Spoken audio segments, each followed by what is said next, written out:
नमस्कार दोस्तों। आज हम गंगा नामक टॉपिक पढ़ाने जा रहे हैं कि गंगा कहाँ से निकलती है, कहाँ से गंगा की उत्पत्ति होती है और कहाँ तक जाती है। इसके बारे में हम पढ़ेंगे। तो आइए देखते हैं कि गंगा कैसे उत्पन्न हुई है। तो गंगा के बारे में आज हम बता रहे हैं। गंगा जवाहरलाल नेहरू के शब्दों में कहा गया है। जवाहरलाल नेहरू ने कहा था कि गंगा अपनी उत्पत्ति से समुद्र के मिलने तक भारत के सभ्यता की कहानी बयां करती है। यानी गंगा अपनी उत्पत्ति से समुद्र के मिलने तक भारत के सभ्यता की कहानी बयां करती है। यह बात जवाहरलाल नेहरू ने अपने शब्दों में कही थी। अब देखते हैं कि गंगा कहाँ से उत्पन्न हुई और कैसे इसका विकास हुआ। देखो, सतोपथ ग्लेशियर से निकलती है। सतोपथ ग्लेशियर से ये निकलती है और सतोपथ ग्लेशियर से दो नदियाँ निकलती हैं, विष्णु गंगा और धौली गंगा। विष्णु गंगा और धौली गंगा जहाँ मिलती हैं, विष्णु गंगा और धौली गंगा जहाँ मिलती हैं, वहाँ पर उसे विष्णु प्रयाग कहा गया है। इसे विष्णु प्रयाग कहा गया है और यहीं पर इसका नाम यानी विष्णु गंगा और धौली गंगा का नाम विष्णु प्रयाग से अलकनंदा हो जाता है। अलकनंदा हो जाता है और फिर अलकनंदा ये आगे बढ़ती है तो नंदाकिनी मिलती है और अलकनंदा और नंदाकिनी दोनों जब आपस में मिलती हैं तो नंद प्रयाग में मिलती हैं।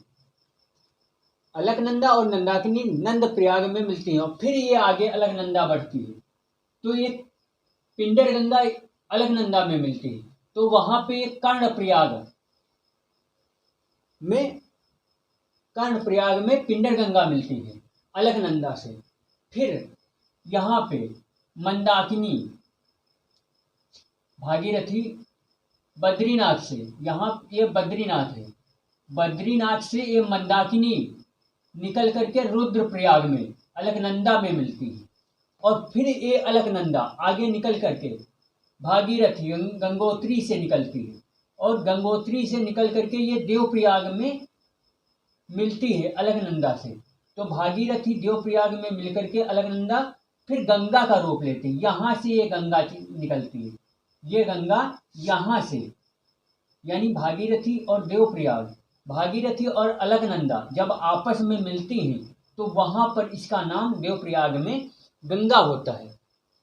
और ये गंगा फिर आगे बढ़ती है तो यमुना इलाहाबाद में जाकर के इलाहाबाद में यमुना मिलती है तो वहाँ पे ये प्रयाग कहा गया है। यानी विष्णु प्रयाग, फिर नंद प्रयाग, फिर कर्ण प्रयाग और फिर रुद्र प्रयाग, फिर देव प्रयाग और फिर प्रयाग में यमुना आकर के गंगा में मिलती है।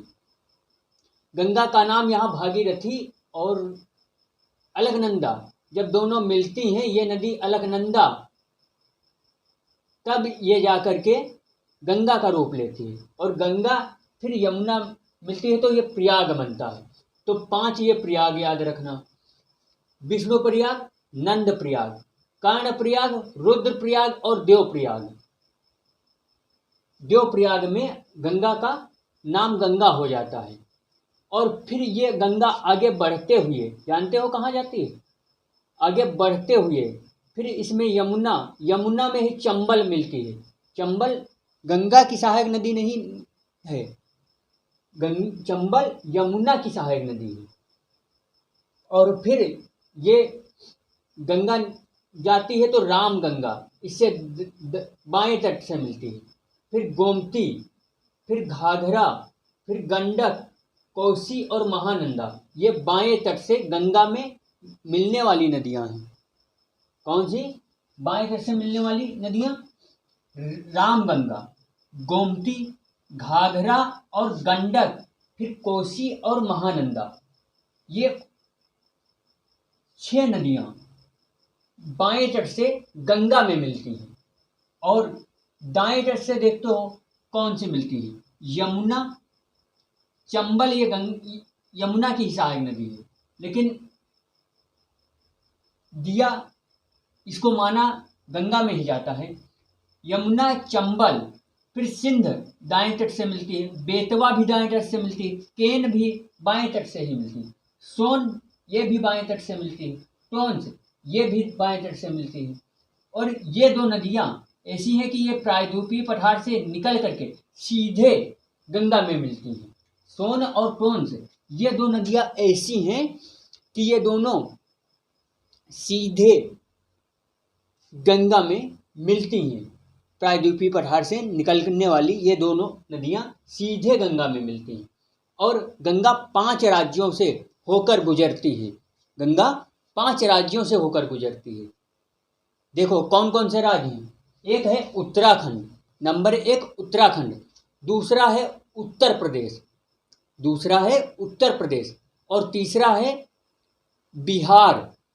बिहार के बाद है झारखंड, और झारखंड के बाद है पश्चिम बंगाल।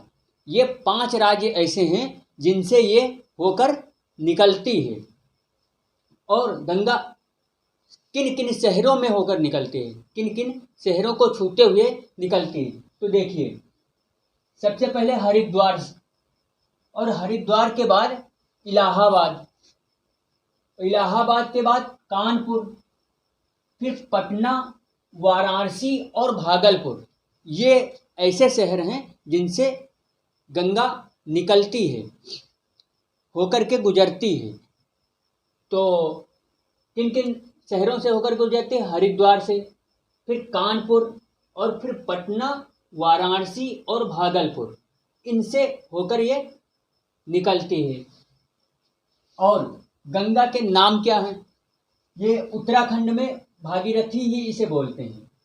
भागीरथी के बाद ये यहाँ से सीधे गंगा, हरिद्वार में इसे भागीरथी ही बोलते हैं, जबकि इसका नाम यहाँ भागीरथी और अलकनंदा से होकर के आगे गंगा हो जाता है, लेकिन हरिद्वार में इसे भागीरथी ही कहा जाता है।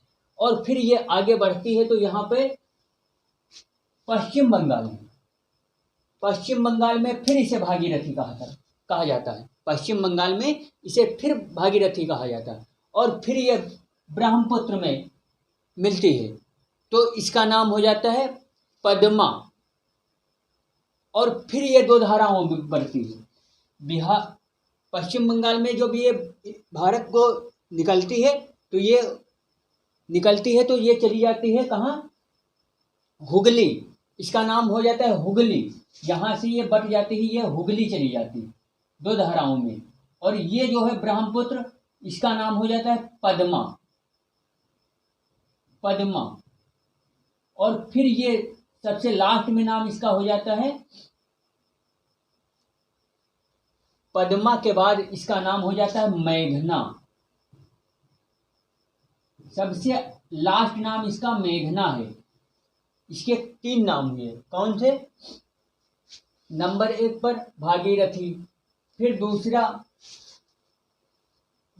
भागीरथी, फिर पद्मा, और फिर लास्ट नाम सबसे आखिरी नाम मेघना है। तो इस तरीके से ये गंगा की उत्पत्ति हुई। आज हमने गंगा को पढ़ा है। और गंगा सतोपथ ग्लेशियर से होकर विष्णु गंगा और धौली गंगा 2 धाराएं निकलती हैं तो विश्व प्रयाग में अलकनंदा का निर्माण करती हैं। और अलकनंदा सीधे आती है तो नंदाकिनी जाकर के नंद प्रयाग में मिलकर के फिर अलकनंदा ये आगे बढ़ती हुई फिर पिंडर गंगा कर्ण प्रयाग में मिलती है अलकनंदा से।